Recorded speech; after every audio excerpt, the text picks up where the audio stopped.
Behind Veils released a document featuring text message exchanges between Mohammed HIJAB and his ex-wife known as AISHA, presented as evidence of their marriage. Here's David and AP's breakdown of the situation. Marriage between the two parties, because HIJAB is denying that and saying she's just crazy and she's a stalker and she's pursuing him, but because of his tremendous moral fiber, he would never fall for any of this stuff. And so she's just making all this stuff up to bring down the dawah. The dawah possibly hired, paid for by Elon Musk to discredit him for his powerful dawah. And so I have to say I've gone through some of these and really looks like he's granting that there was a marriage here. So there was a misunderstanding on the terms and it ended. You must trust in God to be able to recover. You will. Don't lose hope in the mercy of Allah.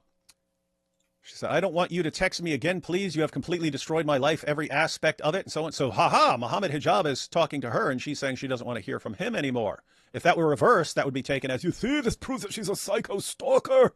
I'm looking at the notes on the side to kind of see what these messages are. AISHA defending her right to seek counsel and help from Shayuk after being manipulated, sheikhs, after being manipulated and deceived in the marriage, and he's going after her for contacting a sheikh and asking about the situation.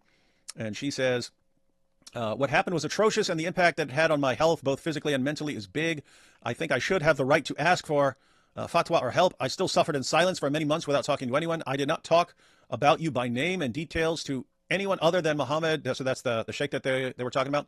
I used a fake Facebook profile and asked Hamza Tortis to address the topic of the red pill many months ago. I didn't mention anything about you. So he's complaining, how dare you talk to Hamza Tortis? She's saying, I didn't mention you. I didn't mention you. And she said, I didn't share much details with Ali. I used a fake profile and didn't mention your name. So he's saying, how dare you talk about me behind my back? And she's pointing out, talk to Hamza Tortis. We had different expectations of the marriage and the divorce was mutual. Wait a minute. So that's from Mohammed HIJAB. We had different expectations of the marriage and the divorce was mutual. What marriage, HIJAB? Wait a minute. What marriage? Yeah. What marriage? What marriage? I thought there was none. So how would you divorce if there was no marriage and she's just a stalker? Divorce was mutual. I didn't find you attractive. Later on, he says that wasn't true. Wow. He's trying to degrade her so that she feels terrible about herself and that she won't feel like she's worth anything. So she won't want to stand up to him because she'll think, oh, I'm just worthless. I'm just not worth it. Awful behavior. I didn't find you attractive after we were intimate. You are Mughith and I am Barira. That's the hadith about a woman. They were both slaves, and then she got freed, and then her husband was still a slave, and she didn't want to be with him anymore because she wasn't really attracted to him. And so he says, only I don't remember Mughith being this hostile. So we agreed you will leave the iddah to play out because you felt like a prostitute. So he knows she felt like a prostitute. She told him, I feel like a prostitute if we just got this hotel marriage. You felt like a prostitute after agreeing to the hotel discretion agreement. The lesson is be careful what you agree to. Divorce is halal, and I have given you a mahar, so I don't have anything to answer for anymore. I have nothing to answer for in treating you like a prostitute, making you feel this way. And then this is weird. Look what he says, because now he's saying that she's a complete lunatic and can't be trusted. Look what he says here. Look, you are a good woman. I actually respect you. You have many nice traits. Let me give you a gentle reminder that we are both Muslim people. We have rights over one another of respect. Please refrain from these kinds of messages of pure disrespect and accusation. I know you're hurt, but this is not the way. By the way, that is a higher level manipulation tactic. I don't know if he knows what he's doing, but the sort of bare, 101 stuff is praising people when they do what you want. So rewarding people, and then you punish people when they don't do what you want. So that's the basic level stuff. You also have a higher level, which is intermittent reinforcement, in which you will heap abuse on people, then you'll praise them about something, you'll abuse them, and then you'll be nice all of a sudden. And that's how you actually create, over time, a form of addictive behavior. And then look what he says here. Look, then he goes back to abuse mode.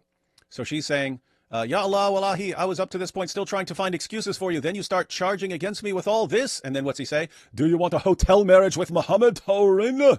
The sheikh. In other words, hey, you just looking for another hotel marriage? She's saying, hey, look at all the stuff you did to me. And then what's he bring up? Hey, you're basically a hotel prostitute. That's what you are now. And do you want me bringing this up every time you open your mouth? Tell everyone what a hotel prostitute you are? That's how he's treating her. Look at this. And she says, was I a wife to you? OMG, what kind of question is this? And he says, do you want him to think you are the kind of woman who wants to have hotel marriages? Yes or no? Do you want that reputation? What's he doing? This is all a threat. This is all a threat. I'm going to give you a reputation as a prostitute. She says, I never accepted hotel marriage. He says, I have all the evidence to the contrary, more of it than you know. And she says, I don't mind, Mohammed. What's your next move? What do you want? But the truth is otherwise. Are you desperate? Mohammed, what are you doing? Well, he's threatening you. That's what he's doing. He's threatening you to keep your mouth shut and stop bringing this up. And she says, I'm shocked. He says, I'm shocked you went to another man for advice and so on, for trying to figure this stuff out. Yeah, so he's flipping out because this is exposing him. Anyway, guys, we don't really need to go through any more of this. I'm sure there's some interesting stuff in here, but the main... Wait. What? Look, say sorry. Say sorry you're going to another man. Say sorry, arrogant woman, leave me alone. Is this Islamically wrong? Yes. Fatwa is not fatwa without a reason. She had no way back Islamically at the moment. You're not allowed to reveal my secrets. Look, this is very, very, very, very... That's very, why he's very, flipping out, is she actually was talking to other people, and though she was trying to keep it secret, he didn't like the idea that she's actually trying to do something about this. And so then, are you dumb? Look at that. See that? Are you dumb? When you told me you would keep it secret... To reveal my secrets? How dare you reveal my secrets? Are you dumb? Look, now he's blaming her. Look, you made an agreement with me. You made an agreement and you broke it. So she agreed to be a secret second wife. And then she's actually revealing something about a relationship and talking to people about it. And then you broke an agreement. She says, Mohammed, I gave you my life. So what does he say? You have the traits of the hypocrites. Oh shit. Okay. I shall call him and send him all the evidence. So look, she brings up her dad. She brings up her dad and he says, I shall call him. I'm going to call your dad and send him all the evidence and get them translated and let him decide whether you agreed to the sex marriage or not. When you explicitly told me. And then she freaks out. Sex marriage? So he's saying you agree.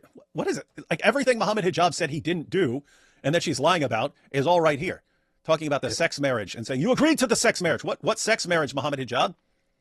One, you said it never happened. You told all your fans it never happened. And two, she's saying that's not what she agreed to. I hired you for, I married you for sex. Hey, look at this. It's not like I have spoken in public, which she has now, but at this time she says, it's not like I've spoken in public. And he says, if you do, I would simply say you couldn't sexually satisfy me. I'll say it's your fault. You couldn't satisfy me. And I'll send a message out. Stay away from this woman. She's not going to satisfy me. What an absolute piece of garbage. And then blaming her at the bottom there, revealing secrets, baking contracts. Yeah. So anyway, look what he's calling her. Yes or no? Frankly, neither do you. You are a selfish narcissist. Only care about yourself. Guys, this is what narcissists will do. You're the bad one. You're the narcissist, even though they're the narcissist, obviously. You are oppressive, narcissist. All this is just because I've done something allowed in Islam. She's saying I'm allowed to get advice on what to do. Yes or no? You haven't answered a question. You are a coward and a hypocrite. And so what's he doing? Just heaping endless abuse on her and stuff. You broke my agreement with you. You're the problem. Say sorry. Say sorry. Say sorry. Say sorry. This sounds exactly like Andrew Tate talking to one of his people. It's Say their fault. sorry. It's their fault. Check the link in the description for a detailed look.